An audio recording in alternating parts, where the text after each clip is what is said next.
Portugueses e lisboetas, celebremos o dia em que Portugal voltou a ser uma democracia, depois de ter atravessado durante 48 anos o longo túnel da ditadura.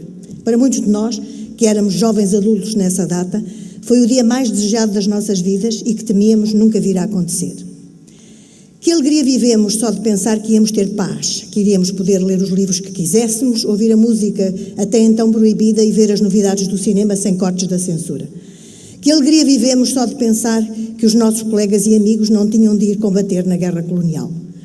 Tínhamos finalmente encontrado o caminho da paz que procurámos durante os 13 anos da guerra colonial, em que perderam a vida cerca de 9 mil homens e outros 30 mil ficaram feridos e estropiados.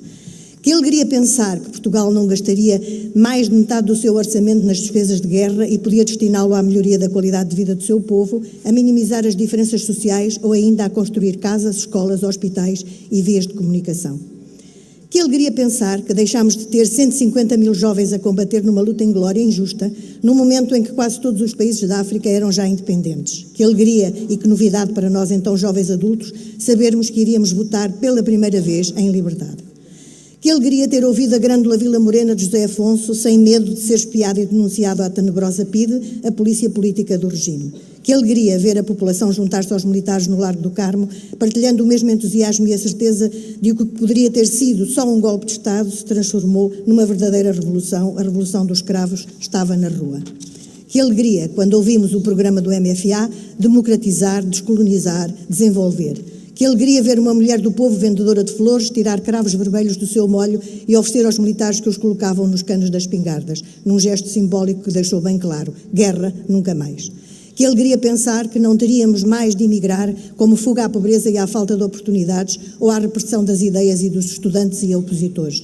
Que alegria pensar que não teríamos mais de fugir à PIDE e aos seus esbirros.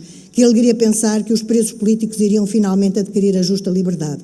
Que alegria pensar que nós, as mulheres, teríamos os mesmos direitos que os homens, poderíamos votar sem restrições, poderíamos sair do país sem autorização escrita dos maridos, poderíamos escolher qualquer carreira profissional até então vedada às mulheres.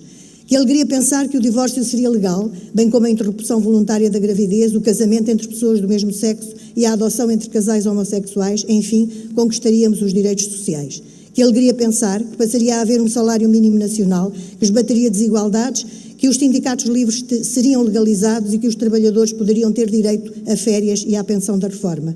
Que alegria aquele 1º de maio, vivido em democracia e em plena liberdade, nas ruas do país, pela primeira vez em dezenas de anos, onde se juntaram só em Lisboa 1 milhão de pessoas esfuziantes de entusiasmo com o futuro que queriam construir por um Portugal melhor. E um ano depois, o 25 de abril de 75, os portugueses votavam pela primeira vez em liberdade e em 25 de abril de 76 entrava em vigor a nova Constituição e era estabelecida a democracia parlamentar de tipo ocidental.